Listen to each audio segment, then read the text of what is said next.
सतीश के सिंह जी, कांग्रेस पार्टी को आप अपने पत्रकारिता के जीवन में उस दौर से कम तो जरूर ही देख रहे होंगे जिस समय कांग्रेस पार्टी या तो एक वर्किंग प्रेसिडेंट रखती थी या एक उपाध्यक्ष रखती थी। कमलापति त्रिपाठी वर्किंग प्रेसिडेंट बन के आए, अर्जुन सिंह वर्किंग प्रेसिडेंट बन के आए, जितेंद्र प्रसाद उपाध्यक्ष बन के आए सीताराम केसरी के दौर में, राहुल गांधी उपाध्यक्ष बन के आए 2013 में जयपुर में, सत्ता जहर होती है वाला काफी चर्चित बयान था सोनिया गांधी का। और आज जो कांग्रेस अध्यक्ष का चुनाव हो रहा है, यदि मल्लिकार्जुन खड़गे जीतते हैं, उनकी उम्र 80 पार बताई जा रही है। जब तक चुनाव होगा तब तक वो 80 पार कर चुके होंगे संभवतः। उस परिस्थिति में कांग्रेस पार्टी को क्या एक युवा कार्यकारिणी की या एक युवा संसदीय बोर्ड की या कुछ कार्यकारी अध्यक्षों की जरूरत नहीं पड़ेगी, जो पार्टी को एक युवा देश में, जिस देश का डेमोग्राफिक डिविडेंड इस देश की 65% आबादी का प्रतिनिधित्व करता है, उसके लिए कांग्रेस पार्टी को जरूरत पड़े उसकी? देखिए, आप जो कह रहे हैं युवा, तो युवा तो होना ही चाहिए। वो रिप्रेजेंटेशन तो मिलेगा भी और मिलता भी रहा है, ऐसा तो है कि नहीं। बीच में जो राहुल के ब्रिगेड की बात होती थी, राहुल के कोटेरी की बात होती थी, तो उसमें तो सारे युवा ही थे। और मैं इस तर्क को बिल्कुल नहीं मानता हूं कि कोई अधेड़ उम्र का आदमी अध्यक्ष हो तो वो मतलब समझिए कि बिल्कुल निरर्थक है और उसके साथ खाली युवा होने चाहिए, ऐसा मैं नहीं मानता। क्योंकि 80 साल के ऊपर तो प्रधानमंत्री भी इस देश में रहे हैं, है कि नहीं। दूसरी बात, कभी तो सुनते थे कि एक व्यक्ति को तो ऐसे भी प्रधानमंत्री बने कि जो बोड़िया बिस्तर बांध के दिल्ली से हैदराबाद उधर रहने जाने वाले थे, अचानक से पीएम बन गए तो उनकी तबीयत भी हरी हो गई। ये सब कोई बात नहीं है, बात रिप्रेजेंटेशन होगा और वही शायद एक अरेंजमेंट भी होगा। अगर आमूल चूल कांग्रेस परिवर्तन करेगी, इस पर मुझे शक है गुरदीप सिंह जी के सप्पल साहब की पार्टी में, कि थोड़ा तो बंटवारा कुछ साथ में ये व्यवस्था तो होगी ही कि कौन क्या रहेगा। अभी तो वर्किंग कमेटी का भी चुनाव होना है 12 लोगों का। तो ये मुझे लगता है कि मैं अनुमान सब लोग लगा भी सकते हैं कि सत्ता को बैलेंस करने के लिए भी, कांग्रेस की सत्ता को बैलेंस करने के लिए भी 3-4 लोग उस तरह का कोई एक अरेंजमेंट होगा कि वर्किंग प्रेसिडेंट रीजनल हो या जो हो, उस तरह के 3-4 होंगे। वो तो होगा। जो आपने काप का सवाल है वो मैंने उसका उत्तर दिया। और अगर गार्जियन और कोई बड़ा मतलब उम्र के आधार पर किया जाए बात, तो मैं तो नहीं मानता, इसलिए कि भाई जितने भी बहुत बड़े विचारक और दर्शन शास्त्र के लोग हुए हैं, राजनीतिक पॉलिटिकल साइंटिस्ट जिनको हम कहते हैं, तो सबने मतलब इस तरह की थ्योरी दी है कि नहीं भाई। पहले तो सोशलिस्ट कम्युनिस्ट ब्लॉक में तो जितना ज्यादा उम्र उतना उसका पावर भी रहता था जी।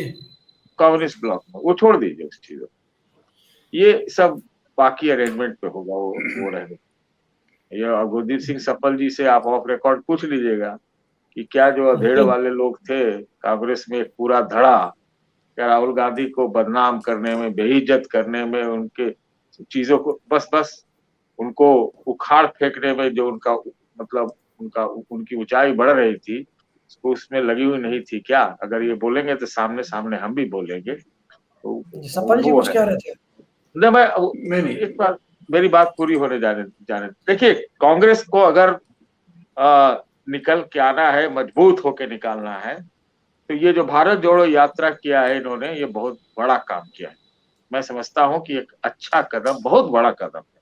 ये इनको जरूरत थी आज बहुत पहले से ही। अब उसका नाम जो दे दे, भारत जोड़ो, कांग्रेस जोड़ो, जो करना करें, लेकिन इनको जमीन पे, सड़क पे उतरना जरूरी था।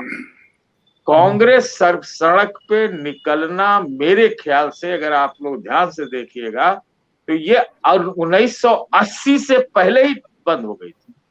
1980 में बोल रहा हूं। आप ध्यान से इसको पूरा विश्लेषण कीजिए तो आपको लगेगा कि कांग्रेस बंद दरवाजे में चली गई थी, आर्म चेयर में चली गई थी, न कोई नीतियां थी, न कोई कार्यक्रम था। सरकार इनके बड़े अच्छे चलते भी थे, ऐसा भी नहीं है, लेकिन पार्टी के लिए काम बढ़िया से, पहले इंदिरा जी जब लौट के आई 1980 में, तो करती इससे पहले तो वो तो गोली का शिकार हो गई। लेकिन जो इंदिरा गांधी ने 1969 से लेके काम किया था कांग्रेस में 3 साल के लिए, वो कांग्रेस को जरूरत है। उनको टेम्पलेट वहां से लेना पड़ेगा कि भाई आपकी विचारधारा स्पष्ट होनी चाहिए, जो अब लग रहा है कि शायद है, नहीं तो बीच में ये जो टेम्पल रन हो रहा था और लगातार सब मंदिर में वो सब जो अचानक से जनेऊ और उसके बाद जो है क्या नाम है कि बधिया बांधना शुरू हो गए इनके नेता, वो क्यों हुए?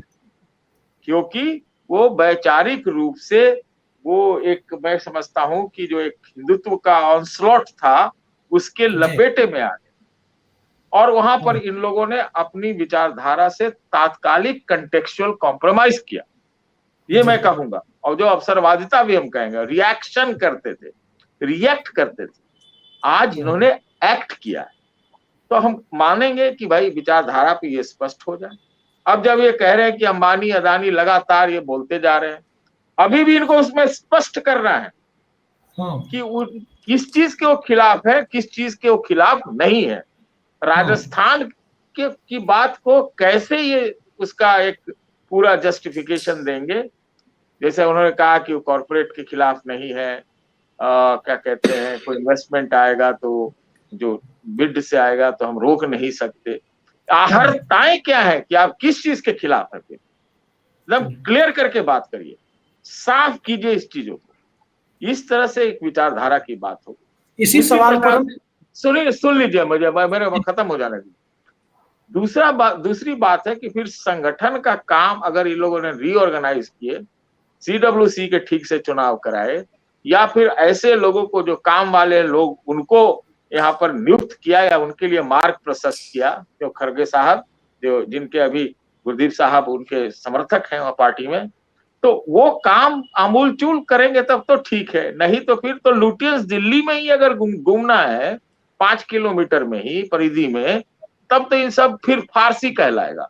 तो ये उनको एकदम स्पष्ट कर देना है कि भाई पार्टी टर्मिनल हालत में है, यहाँ से अगर सारी चीजों को रीऑर्गेनाइज करना है तो हर चीज एक साथ करना पड़ेगी, बस ये है हमारा कहना।